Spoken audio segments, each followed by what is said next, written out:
Welcome to the Cabral Concept, where board-certified naturopath and integrative health practitioner Dr. Stephen Cabral shares how he was diagnosed at the age of 17 with a life-altering illness and given no hope for recovery. It was only after studying and traveling all over the world did he discover how to combine ancient Ayurvedic healing practices with state-of-the-art naturopathic and functional medicine to fully rebalance the body and re-energize it with life. It's time to discover how to get well, lose weight, and finally feel alive again. And now, here's your host, Dr. Stephen Cabral.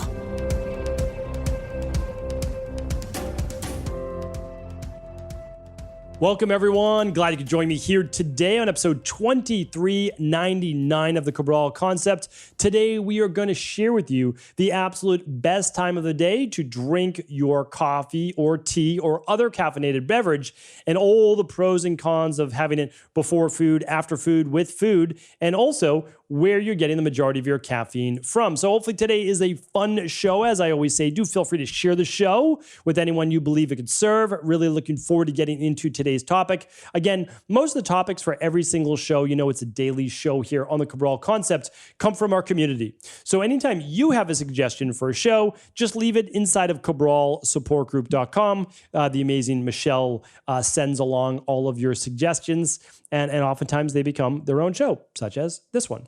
All right, so let's dive right into it.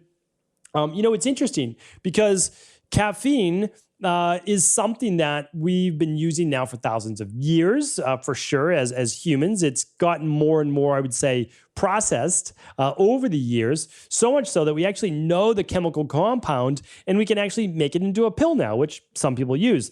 It's much more dangerous that way. It really is, because there is an upper limit to caffeine, and it could cause severe cardiovascular or stroke or other issues when taken to excess. But the actual chemical compound is 1,3,7-trimethylxanthine. So, if you're ever at a party and you want to throw that out there as some, useless knowledge, you are absolutely welcome to. But the thing about caffeine is that the more you know about it, because do keep in mind, it is a drug. Some people classify it as a drug, and others classify it as a supplement. But no matter how you look at it, when we are using it from nature, we're actually absolutely using it as a supplement. Same with tea, right? Like we're using it to get a benefit out of it to supplement our diet, because you certainly don't need to, eat coffee beans or tea leaves in order to be a healthy human. However, there are many health benefits to it, and I've talked about that in the past. That's why I'm not going to go over today's show if coffee,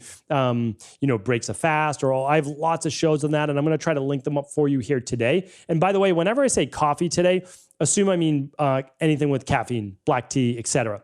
So I'm going to link everything up today, previous podcasts that you may not have checked out before, at stephencabral.com/2399. Okay, so I'll go over this. I'm going to go over the caffeine sources first and then how it affects our body. Okay, so about 1 8-ounce cup of coffee. Now, I know almost no one in the world drinks an 8-ounce cup of coffee, right? It's usually 12 ounces. That's the smallest that most Dunkin' Donuts, Starbucks, any place will give you. It's basically 12 ounces. So it's 1.5 cups if we're looking at the literal sense of how they look at it. Because in an 8-ounce cup of coffee, it's about 95 milligrams of caffeine. Let's just say 100 because it's easier for math, right? So what's 1.5 that? 150 milligrams. All right. So that's what a Dunkin' Donuts coffee is. That's what a normal, like New England coffee is. But Starbucks is almost twice that.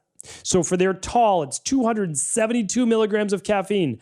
That's a lot, right? So a normal cup of coffee, you make it at home, small mug, 8 ounces, about 100 milligrams. Most people's cup of coffee, about 150. If you make it strong, okay, then we're looking at more like 200 to a Starbucks, which is like 300, which is very, very strong.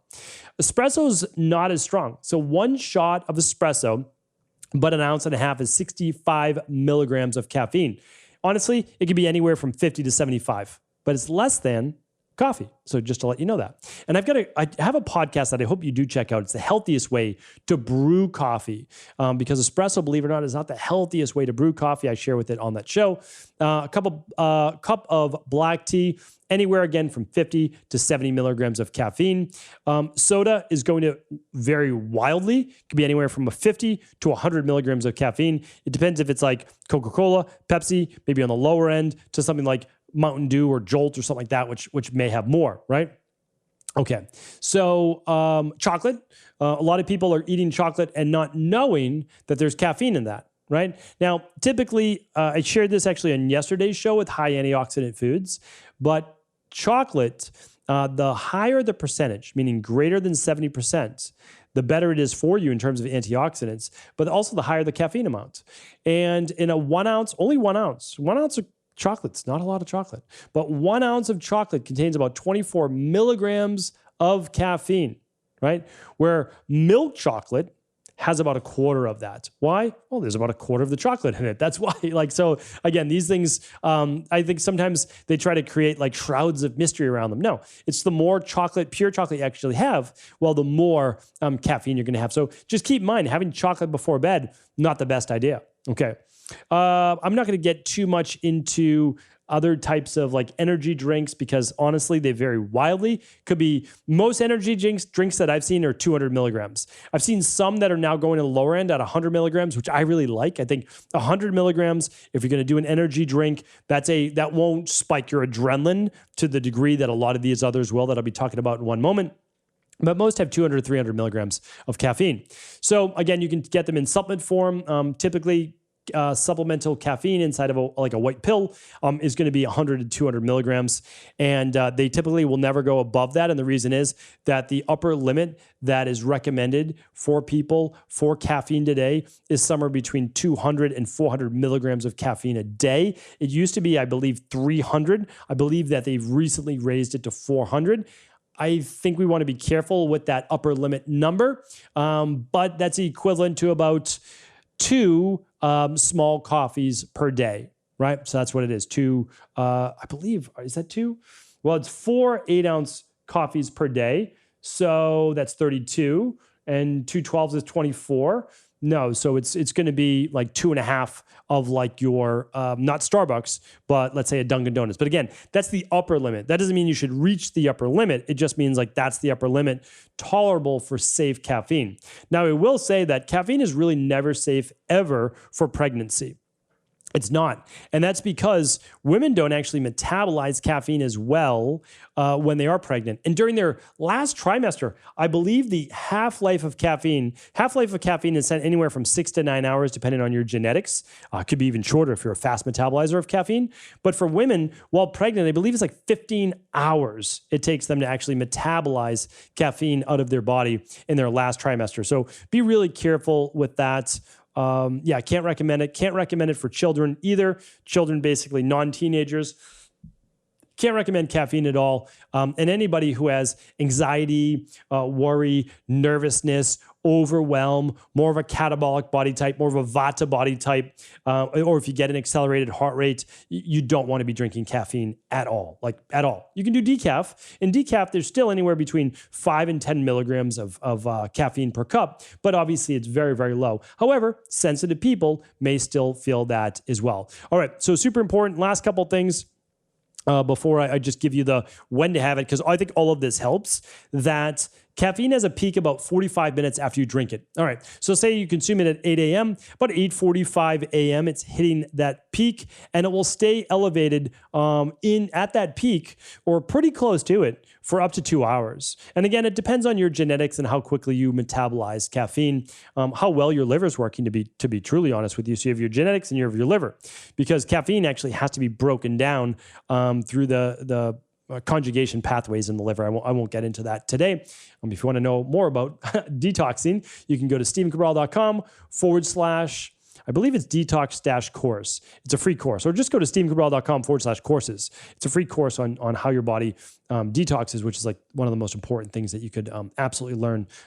So definitely check that out. All right. So now that you know caffeine spikes about 45 minutes after you drink it, that you really don't want more than a couple hundred milligrams per cup of coffee or maximum for the day, you want to think about, okay, well, how can I consume this to get maybe the benefits that I want without putting too much stress on my nervous system and HPA-Axis, which affects your adrenals and it affects your thyroid as well. So you want to look at it like this. Caffeine can increase adrenaline, it can increase norepinephrine, it can increase cortisol. And that's why I have a podcast saying, does coffee break your fast? Because for many people it does. Because you don't even have to eat food. If you spike your stress levels, caffeine can do that, then your body will produce more glucocorticoids, which is cortisol. And this can be measured. You can actually run this lab right at home doing the stress mood and metabolism test or even just a single cortisol.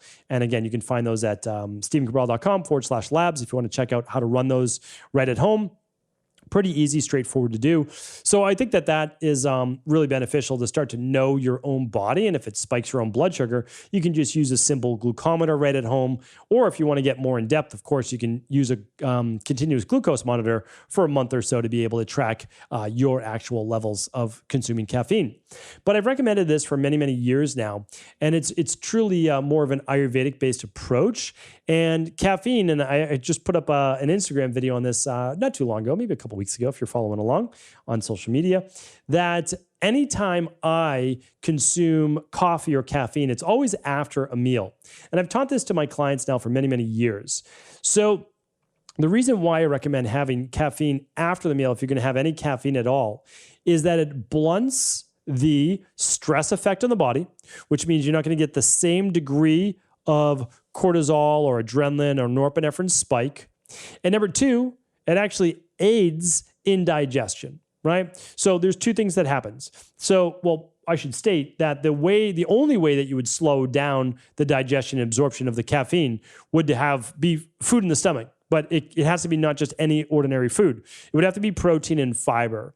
So again, I've talked about this on a previous show on like just looking at your diet and looking at your protein and fiber-based intake. Not going overboard, but really looking at those two things.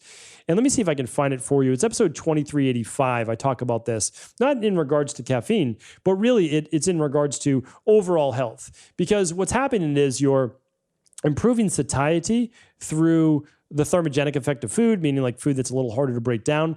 And certainly that's going to be protein. And then, fiber also helps with that digestion as well. So, and again, I won't get into fiber today. I have lots of podcasts on fiber. So what I want you to think about is this. If you are consuming coffee on an empty stomach, almost no doubt about it, you are increasing your nervous system stress levels. You're putting yourself in a state of fight or flight.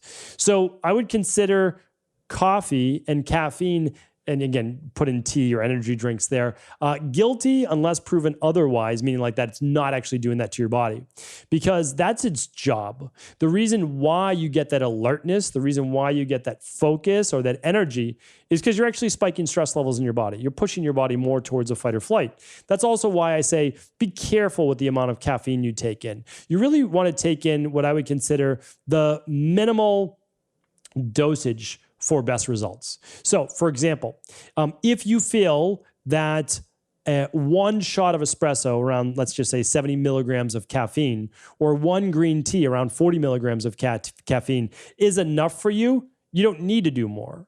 So you might say, well, I want to drink more coffee. Okay, well then you might do an Americano, or you might do half decaf coffee. And I have a podcast on how to wean off caffeine. So I'm going to link that up for you today. Lots of shows on this because it's a touchy subject. Not touchy as in like it's controversial, although some people I think might feel that way if they are coffee and caffeine lovers.